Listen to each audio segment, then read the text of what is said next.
안녕하세요. 외과 의사입니다. 오늘은 장폐색에 대해서 말씀드릴게요. 창자 막히는 거. 창자 막히는 환자를 자주 보게 되니까 창자 막히는 거에 대해서 영상을 자주 남기는 것 같네요. 창자가 막히는 거는 두 가지로 나눕니다. 어떤 병변이 있어서 막히는 기계적 장폐색, 어떤 정말 하수구 막히는 것처럼 딱 막혀버리는 거예요. 어떤 한 부분이 막혀서 생기는 기계적 장폐색이 있고, 마비성 장폐색이라고 창자가 마비가 되는 게 있어요. 장 운동이 안 돼서 생기는 장폐색이 있습니다. 마비성 장폐색은 보통 배 안에 염증이 있다든지 하면은 발생하거든요. 복막염이 있거나 뭐 맹장염이 있거나 어떤 염증이 있으면 2차적으로 발생합니다. 어떤 배를 보호하는 방어 기전으로 발생하는 건데 어떤 그런 마비성 장폐색은 그렇게 생기거든요. 그래서 마비성 장폐색이라고 판단되면 이건 분명히 배에 다른 원인이 있다. 장이 마비가 되는 다른 원인이 있다는 걸 이제 유념해서 원인을 찾아내야 됩니다. 기계적 장폐색은 어떤 막힌 부분이 있기 때문에 그것도 역시 원인을 찾아내야 되지만 원인을 찾는 건 쉽지 않아요. 그래서 기계적 장폐색은 보통 지켜보다가 어떤 수술해야 될 요건에 해당되면 수술을 해야 됩니다. 뭐 창자가 썩어간다는 요건이죠. 열이 난다거나 배가 심하게 아프거나 뭐 이런 것들 생기면 수술해야 되고 아니면은 막힌 채로 그냥 있다 보면은 계속 굶게 되잖아요. 그래서 뭐 한 일주일 정도 지켜봐서 안 되면 수술해야 됩니다. 그런 경우가 있죠.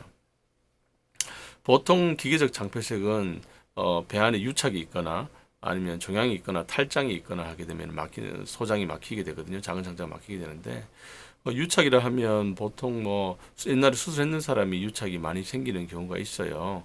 그런데 수술한 적이 없는 사람도 유착이 있는 경우가 종종 있습니다. 어떤 경우냐면 그것도 원인이 참 희한하지 않은데 원인이 참은 특별하지 않은데 여자분들 같은 경우에는 생리를 하잖아요. 그래서 이제 난소나 그쪽에 계속 염증이 생겼다가 없어졌다를 반복하기 때문에 거기 염증이 생겨서 계속 유착이 생겨서 뭐 창자 막히는 경우도 종종 있고요. 어, 살다 보면 배가 아픈 경우가 있잖아요. 뭐 장염이 심하게 앓거나 그러면 배 안에 염증이 생기는 경우가 있습니다. 그렇게 되면 이제 또 유착이 또 생겨요. 그래서 수술한 적이 없는 사람도 창자가 막히는 경우가 있는데 그럴 때 이제 결국은 수술해 보면 보통 그런 것 때문에 생긴 유착으로 인해서 창자가 막히는 경우가 종종 있더라고요. 그래서 수술을 하지 않더라도 배 안에 유착이 생길 수 있고 그런 유착으로 인해서 창자가 막힐 수 있다. 이렇게 볼 수도 있습니다. 그리고 뭐 종양, 뭐 배 안에 뭐 다른 위암이나 대장암이나 이런 것들이 커져서 생긴다든지 아니면 퍼져서 창자가 막히는 경우도 종종 있습니다. 어떤 그런 수술, 위암이나 대장암 수술하고 나서도 항암 치료 중에 암이 재발해서 창자가 막히는 경우도 있습니다. 탈장 같은 경우도 이 서해부, 아랫부위 고환 쪽으로 탈장이 생기면 창자가 막히는 경우도 종종 있거든요. 그래서 그러한 원인이 있는 기계적 장폐색도 저희들이 수술해야 되나 안 말아야 되나 뭐 걱정하는 부분입니다.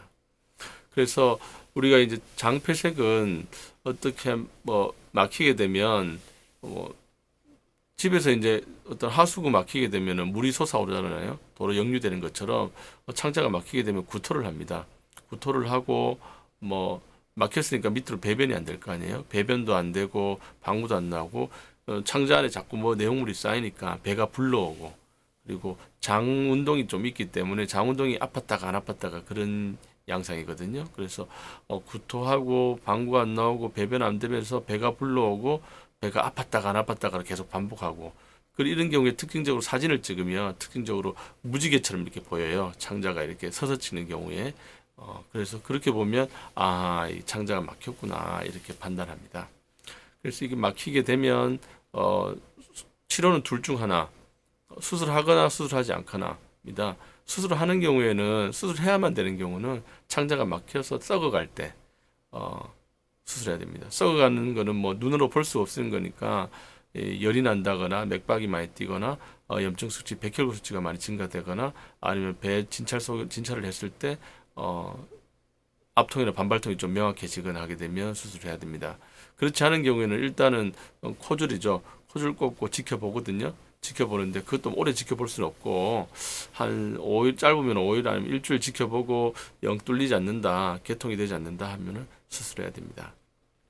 그래서 어떤 분들은 이럴 거면 수술을 빨리 하지 왜 일주일이나 기다리냐. 모든 병은 수술 안 하고 낫는 게 제일 좋은 거거든요. 그래서 일주일이라는 시간도 필요할 수가 있습니다. 수술하면 그만큼 합병증이 따릅니다. 그리고 장폐색 수술도 뭐 대부분 뭐 잘 돼서 낫긴 합니다만 장폐색 수술하고 나서 또 많은 합병증이 생기는 경우도 종종 있습니다. 그래서 어지간하면 수술 안 하고 낫는 게 제일 좋은 거기 때문에 그래서 되도록 한 일주일이라도 한번 지켜보고 안 되면 수술하는 겁니다. 오늘은 그 장폐색에 대해서 말씀드렸습니다. 감사합니다.